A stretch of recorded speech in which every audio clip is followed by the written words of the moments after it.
Hello everyone, this is Professor Roman. Welcome to the 32nd video in my video lecture series, An Introduction to Discrete Mathematics.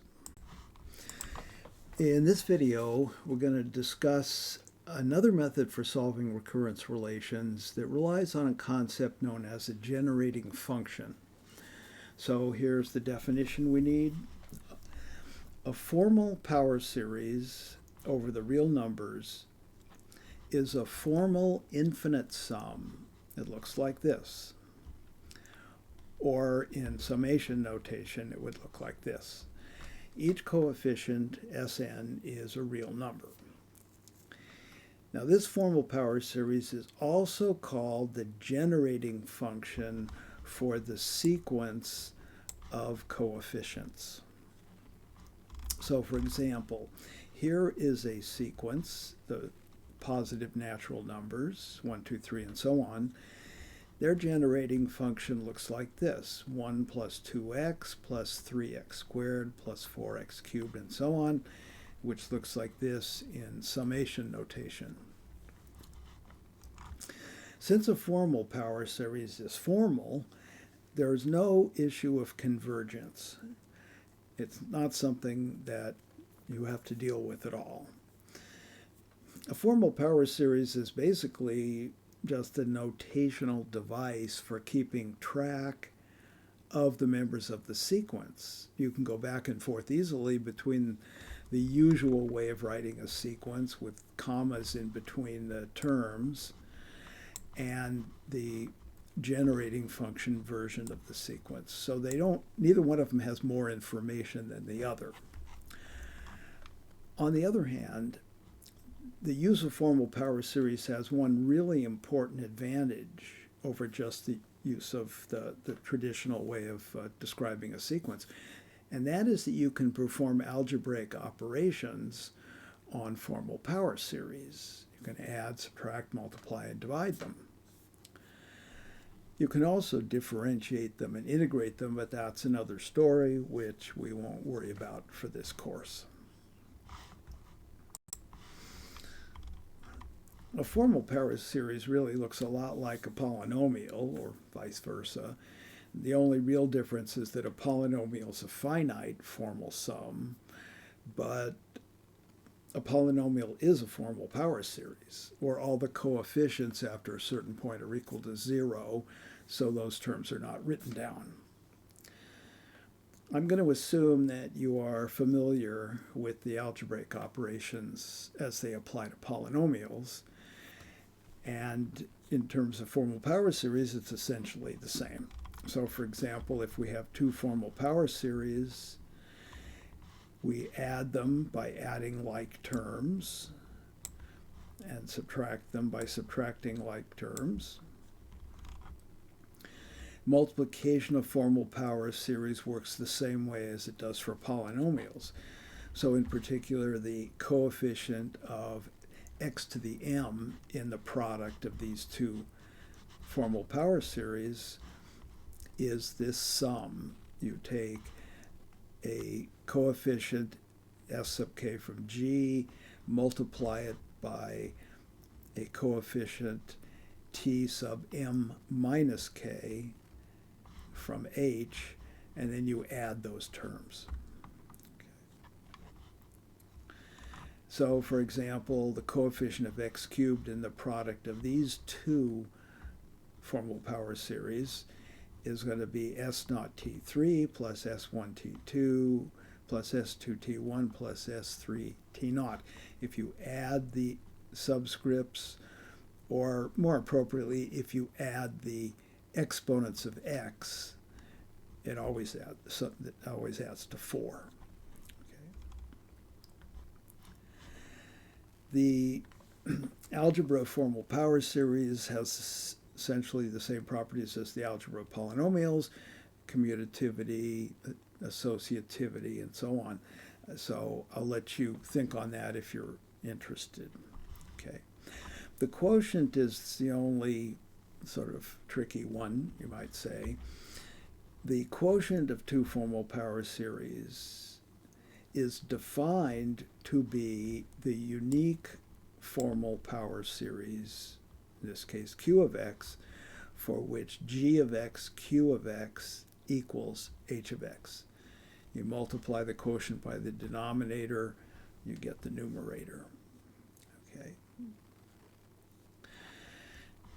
Now we have to prove that there is a unique formal power series q of x for which this equation holds. Okay. So that's done here. We have our two formal power series. S naught, the constant term of the denominator, g of x, has to be non-zero. Then there is a unique formal power series called the quotient of h of x by g of x, for which this equation holds. Well, if we write out that equation this way, you can see a little bit more easily what's going on.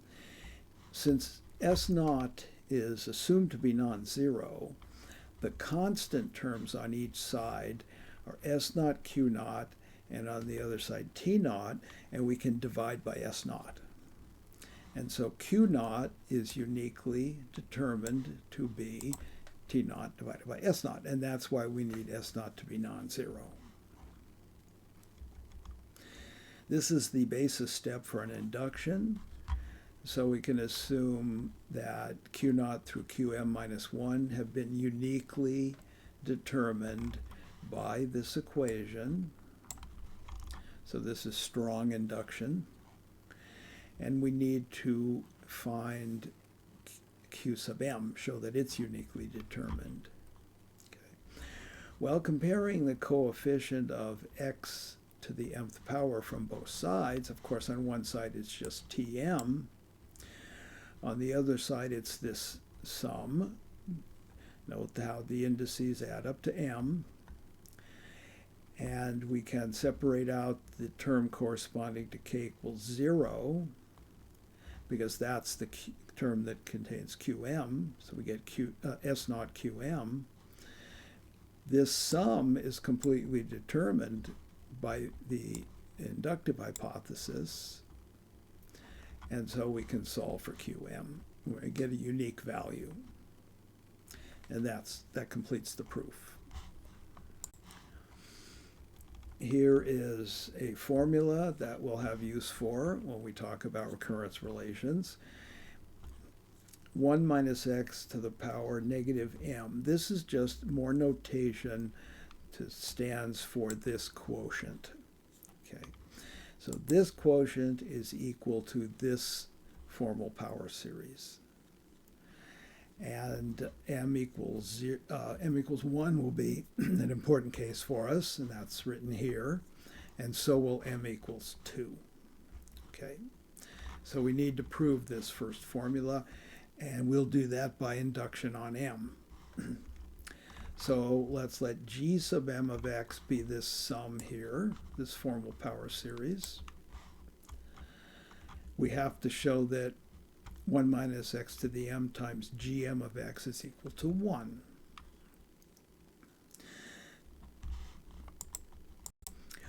I'm going to leave the basis step, m equals 1 for you.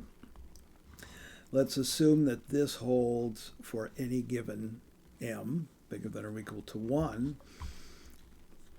Then we need to look at, we need to look at 1 minus x to the power m plus 1, gm plus 1 of x, which is by definition this here. And now it is Pascal's formula that will enable us to split this into 2, clean it up a bit. The inductive hypothesis will bring us down to here and finally to here. I'll let you go through the details. This is probably something you should do yourself without looking at what I've written here. It's good practice. There's a lot of this kind of stuff in combinatorics, a lot of fiddling with binomial coefficients and summations. Little cancellation, and we get the result we were looking for. I'm leaving you with a question. how do you know that cancellation is a legal operation for power series, formal power series? For that matter, how do you know it's a legal operation for polynomials? Just to reiterate something, because students often get a little confused about this, this equation, which we just proved, what does it mean and what doesn't it mean? There is no sense of convergence for us because we are treating these infinite sums as formal power series. Okay? So this equation says one thing and one thing only. It says this, that 1 minus x to the power m times g of x equals 1. It's a statement of algebra. It's not a statement of analysis. It's not a convergence issue. Okay, just want to be clear on that. Well, now that we have this background in formal power series and generating functions, we can look at how they are used to solve recurrence relations. In a sense, really, we're not doing anything mathematically new. The use of generating functions allows us to do infinitely many iterations of a recurrence relation at one time. Okay. So it's, in a way, an extension of the iteration technique we talked about before. So let's start with a really simple recurrence. We've dealt with this a couple of ways in the past. Here's the generating function for the sequence. Now the first step in dealing with recurrence relations and generating functions is to push everything on one side, and we have 0 on the left, or on the right, sorry. Okay. The next step is to produce a formal power series whose nth coefficient is this value, because then we will know it's 0 and the terms will disappear. Okay. So multiplying g of x by 2x will give us this sum. Here's the 2. And here's the extra x, the plus 1 in the exponent. The summation is exactly the same. The range of summation. Subtracting this from the original generating function gives us this, and now it's time to make an adjustment in the index of the second summation because we want the exponents of x to be the same so we can combine the two terms. Okay. So if we want to kick this down to n, this will go to n minus 1, and the limit, the lower limit, will kick up to 1. So we have n equals 1 to infinity to Sn minus 1 x to the n. Now we can combine these two, and because the lower limits of summation are different, we need to pull out the term corresponding to n equals 0, which is just S naught, and we have this sum. That was our goal because, as I said, these are 0. So all that's left is S naught.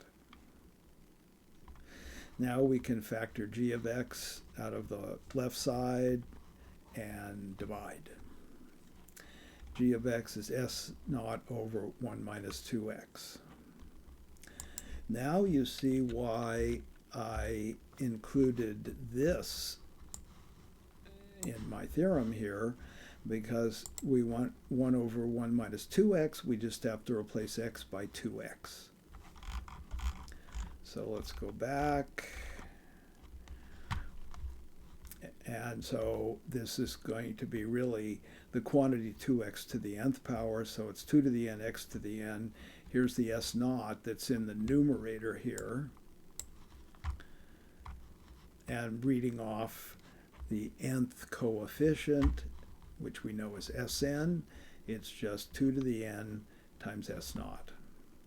So that's the third way we've dealt with this recurrence.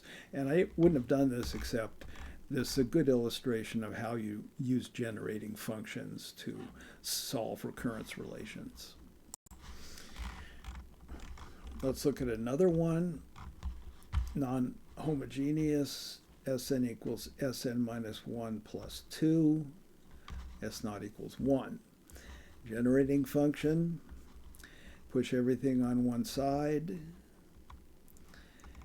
We need to produce a formal power series whose terms look like, well, all of this, the nth term. The first term is not going to go away, but the other terms we want to go away, okay, because we know this will be 0. Well, we can get a head start on this. But these two terms, g of x minus xg of x, that's going to give us this formal power series. Pretty straightforward there. Okay. Again, index translation, good practice for you. As to the 2, or negative 2, it's this same form that we used in the previous example. 1 over 1 minus x, we have a formula for that. It's the sum of powers of x. So multiply by 2, push the 2 under the summation sign. And so this expression is going to give us, after we simplify, it's going to give us this. And all of these are 0. So we get S naught minus 2. And since S naught is 1, this is negative 1. So here's the equation. Move this term to the other side. It doesn't involve g of x. Factor out g of x. Clean it up. And g of x is equal to this. Now we need to expand this to get the nth term, which is Sn. So there are different ways you could do this, but I split this first into 2, and I used the formula in the previous theorem that for 1 over 1 minus x quantity squared. And you have to multiply this 1 by x, so that's going to kick up the exponent here. You're going to need to do some index translation to align the powers of x, and the upshot is this. So the coefficient of x to the n is Sn by definition, and that's equal to 2n plus 1. You should always check and make sure this fits back into the original recurrence in case you screw up like I do all the time. Okay. Well, we've done a couple of examples now, and they are special cases of this recurrence. Nice linear recurrence, first order linear recurrence with constant coefficients, can be non-homogeneous if b is not 0. We want a to be non-zero. So we use the same technique that we just used. It's a little messier, but it'll give us a formula, and we will then know the solution to these recurrence relations, no matter what a and b are, as long as a is non-zero. Generating function, move everything to one side. Generating function, we want to try to get a summation of this form. In particular, we want these, we want these terms. This is tricky to do.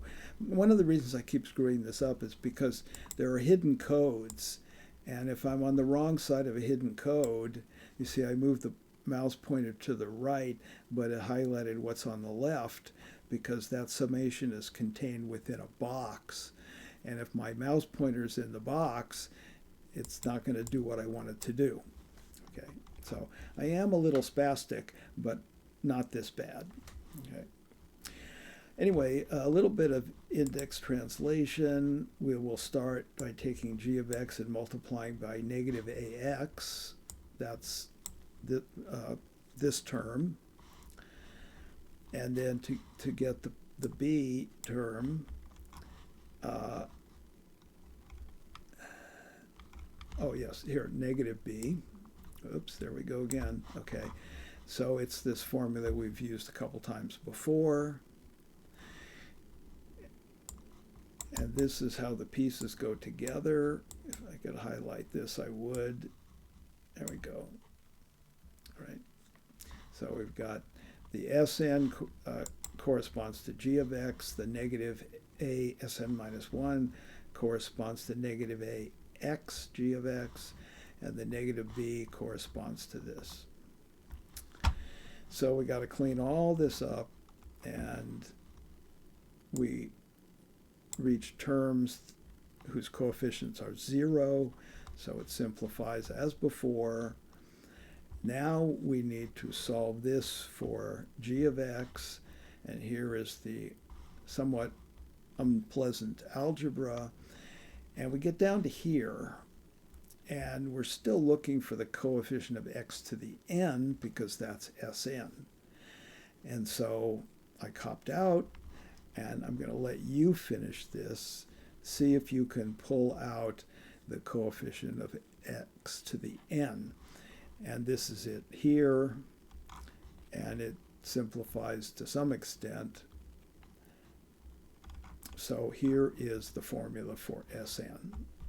For any a non-zero and any b, these are the values for Sn.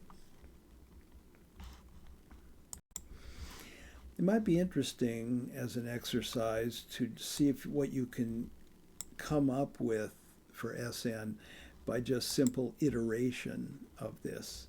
So start with S1 equals A S naught plus B, S2 equals A S1 plus B, substitute for S1, and see if you can detect a clear pattern.